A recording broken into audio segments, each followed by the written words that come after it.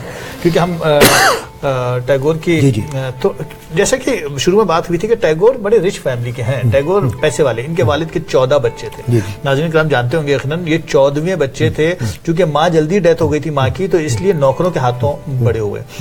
School کے نصابی طور پر کوئی بہت زیادہ انوالو نہیں تھے اسکول میں, یہ وجہ کہ بہت جلدی اسکول بدلے. اچھا والد بزنس مین ضرور تھے, میں بالکل ٹیگور پر فوکس کر رہا ہوں. والد ان کے بزنس مین ضرور تھے, مگر گھر میں ایک علم و ادب کا انوائرمنٹ تھا. یعنی بڑا بھائی جو تھا اس نے فلسفہ اور حساب پڑھا ہوا تھا, ایک بہن جو تھی وہ ناول نگار تھی, ایک بھائی جو تھا وہ پیانو کا ماہر تھا, بھابھی جو تھی وہ ایک رسالہ نکالتی تھی. تو گھر میں ایک عنوان تھا. والد بزنس مین ہونے کے باوجود انہیں کالیداس پڑھایا, انہیں اپنے کیا نام ہے ان کا جو شاعر ہیں بڑے مشہور حافظ پڑھایا, انہیں باضابطہ فلکیات کا علم دیا, تاریخ سائنس پڑھائی. تو والد پڑھے لکھے آدمی تھے. جب یہ ان کے ساتھ موو کرتے تھے تو یہ ان کی باضابطہ ایک جسے کہتے ہیں تربیت کرتے تھے. تو یوں ہمیں ٹیگور کی ایک شخصیت بنتی ہوئی نظر آتی ہے. مجھے دوسرا جو ایک چیز امپریس کی کہ یہ ملٹی فیسٹڈ آرٹسٹ تھے, صرف رائٹر ہی نہیں تھے. جیسے آپ نے کہا کہ یہ میوزیشین بھی تھے, یہ پلیز بھی لکھتے تھے, انہوں نے کہانیاں بھی لکھی, اور بہت سی ان کو دھنیں دی. مطلب جو موسیقی جو ہے کہ وہ دھنیں آج تک بنگالی جو ہیں وہ اس کو اسی ان کی جو نظمیں ہیں ان کو اس طرح گاتے ہیں. تو مجھے یہ لگا کہ یہ ایک ان کی پرسنالٹی کے اندر جو کریٹو پرسنالٹی تھی اس میں ایک خاص ایک بریڈ تھی, ایک بہت ملٹی ڈائمینشنل تھی. ایک اور چیز جو مجھے ان کی شخصیت میں انٹرسٹنگ دکھائی دی وہ ان کی چائلڈہڈ میرج ہے, کہ یہ بچپن میں ان کی شادی بہت یہ بھی چھوٹے تھے اور ان کی بیگم, تو وہ ان سے کچھ خوش نہیں تھے جیسے. تو اس وجہ سے وہ شادی جو ہے وہ مطلب ہے کہ زیادہ کامیاب نہیں ہوئی, اور پھر یہ کسی اور میں بھی انٹرسٹڈ تھے, اور وہ ایک ریلیشن شپ تھا لیکن وہ بھی کہیں زیادہ کامیاب نہیں ہوا. تو ایک طرح سے وہ جو شاعر کا نا کہ آپ کا دل ٹوٹ جاتا ہے, آپ زخمی ہو جاتے ہیں, مطلب لیکن آپ کو اس ماحول میں, وہ مشرقی ماحول ہے اس میں آپ مطلب کھل کے اس کا اظہار نہیں کر سکتے. تو ایک جس کو ہم کہتے ہیں ایک کسک ہے, شاعر کے اندر ایک کسک ہے. تو بہرحال مجھے ٹیگور کی جو ملٹی فیسٹڈ پرسنالٹی ہے وہ بہت امپریس کی. جیسے کہ آپ کہہ رہے ہیں کہ ٹیگور کا ان کے 4 بچے ہوئے, ان میں سے بھی 2 بچوں کی ڈیتھ ہو گئی تھی, بیوی کی بھی ڈیتھ ہو گئی تھی. تو ایک دوسری طرح کی چیز نظر آ رہی ہے ان کی جو ڈومیسٹک لائف ہے. ایک آخری بات میں وہ کرنا چاہتا ہوں, کیا اس کا نام ہے, وہ جو گاندھی اور ان کے حوالے سے, کیونکہ میں اس کو پڑھتا رہا کافی دیر تک. تو گاندھی جب دوبارہ آئے اور ان کو ریکروٹ کرنے کہ آپ یہ اپنا جو نا اپنے کام چھوڑ کر ہمارے ساتھ نان وائلنٹ موومنٹ میں شامل ہو جائے, اور انہوں نے ریسپیکٹفلی انکار کر دیا. انہوں نے کہا, بلکہ تھوڑا سا طنز بھی ہوا کہ آپ کیا چاہتے ہیں کہ میں پڑھانا چھوڑ دوں, اور وہ کیا وہ کرتے تھے, وہ جو کاٹتے تھے, جی کہ میں وہ شروع کر دوں. تو وہ گاندھی بہت ناراض گئے. انہوں نے جا کر ان کے خلاف ایک مضمون بھی لکھا, وہ جو سینٹینل جو سنتری ہوتا ہے کہ وہ سینٹینل, اس کا ایک مضمون لکھا کہ یہ جو ہیں یہ ایک بالکل سنتری کی طرح کھڑے ہیں, اور مطلب اس کو ایک امیج بنایا, میٹافور بنایا کہ جو سنتری ہوتا ہے وہ دیکھتا رہتا ہے لیکن وہ کچھ کرتا نہیں. اس کے مقابلے میں انہوں نے ان کے خلاف ایک مضمون لکھا, کیونکہ کہیں گاندھی نے یہ کہہ دیا تھا کہ یہ جو وہاں پر کوئی زلزلہ آیا ہے یہ ہمارے گناہوں کی سزا ہے. تو مجھے یہ بھی لگا کہ ٹیگور کا جو اگرچہ شاعر تھے لیکن ان کا اپروچ لائف کے بارے میں, لائف ایکسپیرینس کے بارے میں ایک سائنٹیفک اپروچ تھی. اس کے معاملے میں گاندھی کی کچھ روحانی, کچھ مذہبی اپروچ تھی. تو کئی لیول پہ ان کا ایک ٹینشن جو ہے وہ چلتی رہی. لیکن میں نے نہرو کو ایک جگہ پڑھا کہ جب میں جوان تھا تو میں گاندھی سے بہت متاثر تھا, لیکن جو میں بوڑھا ہو رہا ہوں میں ٹیگور سے زیادہ امپریس ہو رہا ہوں. تو بہرحال مجھے یہ لگا کہ ان کی جو عہد تھا اس میں انہوں نے شاعری اور ادب اور موسیقی اور فنون لطیفہ کے ساتھ جڑ کر ایک اور طرح سے ایجوکیشنل ان کا ماحول تھا, ایک رول تھا. بجائے جیسے آپ نے کہا کہ اقبال کا جو مسلمانوں کے اندر ایک انقلاب لانا اور گاندھی کا کہ پورے ہندوستان کے اندر ایک انقلاب لانا، تو بہرحال یہ ہم جوڑیں گے جب ان کی شاعری کی بات ہوگی. تو میرے نزدیک یہ میں سمجھ رہا ہوں کہ یہ ایک بہت ہی ایک پاورفل پرسنالٹی تھی. تو اب ہم دو چار منٹ گیتانجلی کی بات کرتے ہیں تاکہ اس کے بعد اگلے پروگرام میں ہم جائیں گے. تو میں آپ کو ایک نظم سنانا چاہتا ہوں یہ آزادی کے حوالے سے، جو گیتانجلی کی ایک نظم ہے جو اس کے صفحہ نمبر 27 پر ہے. تو میں آپ کو وہ نظم سناتا ہوں تاکہ ناظرین کا ان کی شاعری کے ساتھ جو ترجمہ ہے. یہ لکھتے ہیں Tagore: Where the mind is without fear and the head is held high, where knowledge is free, where the world has not been broken up into fragments by narrow domestic walls, where words come out from the depth of truth, where tireless striving stretches its arms towards perfection, where the clear stream of reason has not lost its way into the dreary desert sand of dead habit, where the mind is led forward by thee into ever widening thought and action, into that heaven of freedom, my father, let my country awake. یہ جو ہے آزادی کا ایک تصور کہ ان کے ذہن میں ایک ان کا جو خواب ہے کہ وہ کس قسم ہندوستان کو کس قسم کا آزاد ملک چاہتے ہیں، یا ان کے ذہن میں ایک معاشرہ اس کی آزادی کا کہ وہاں پر آپ کو بولنے کی، آپ کو گفتگو کرنے کی، آپ کو کام کی، آپ کو چیزوں کی آزادی ہے نا. تو میرے نزدیک ان کا جو آزادی کا جو کانسیپٹ ہے یہ ایک بہت ہی صرف ایک آدرش تھا. تو میں اس وجہ سے یہ پیش کر رہا ہوں کہ بعض لوگ جو ٹریڈیشنل موومنٹ میں تھے، جو گاندھی کے ساتھ تھے، ان میں سے بعض نے ان پر اعتراض کیا کہ جیسے یہ جو ٹیگور ہیں یہ آزادی کی موومنٹ کے ساتھ نہیں ہے کیونکہ وہ نان وائلنٹ موومنٹ کے ساتھ نہیں تھے. تو ان پر یہ تو میں اس حوالے سے کہہ رہا ہوں کہ یہ آزادی کے حق میں تھے لیکن کسی لیول پہ نان وائلنٹ موومنٹ کے حق میں نہیں تھے، کیونکہ انہوں نے یہ کہا کہ یہ جو بظاہر نان وائلنٹ لگتا ہے یہ دراصل اس میں وائلنس آ سکتی ہے. اور یہ جیسا ہوا، اور یہ جو میں نے ایک پیراگراف لکھا تھا جو ان کے بایوگرافر نے لکھا ہے کہ اب یہ دلچسپ پیراگراف ہے. On 3rd February 1922, Tagore published a clear statement in the Bengali press warning against the violence latent in the movement, جو گاندھی کی جو نان وائلنٹ موومنٹ تھی. 2 days later, 22 policemen who had fired on a crowd of non-cooperators were burnt alive or hacked to death by the mob at Chauri Chaura. The Mahatma was profoundly shocked. About a week later, he suspended the civil obedience movement. On 10th of March 1922, Gandhi was finally arrested on charges of sedition, tried and sentenced to 6 years imprisonment. اگرچہ بعد میں وہ نکل آئے. تو کہنے کا مطلب یہ ہے کہ ان کا جو تصور تھا آزادی کا وہ گاندھی سے بہت مختلف تھا، اور یہ اپنی ایجوکیشن اور اس حوالے سے جا رہے تھے. شانتی نکیتن ان کا خیال تھا کہ ایجوکیٹ لوگوں کو کیا جائے، جبکہ گاندھی جو تھے وہ ایک پولیٹیکل افیئر میں تھے. بہرحال میں یہ اسٹیبلش کر رہا تھا کہ ٹیگور کا جو کانسیپٹ ہے وہ گاندھی اور اقبال سے اور ان کی موومنٹ سے بہت مختلف تھا. خواتین حضرات، ہم یہاں پہ آج کا پروگرام ختم کرتے ہیں کیونکہ ٹیگور اور گیتانجلی اس کے اندر اتنی ڈیپتھ ہے، اس کے اندر اتنی پالیٹکس ہے، اتنی پوئٹری ہے. تو ہم اگلے پروگرام میں اسی ڈسکشن کو اپنے 6 ایپیسوڈ میں کنٹینیو کریں گے. بہت بہت شکریہ.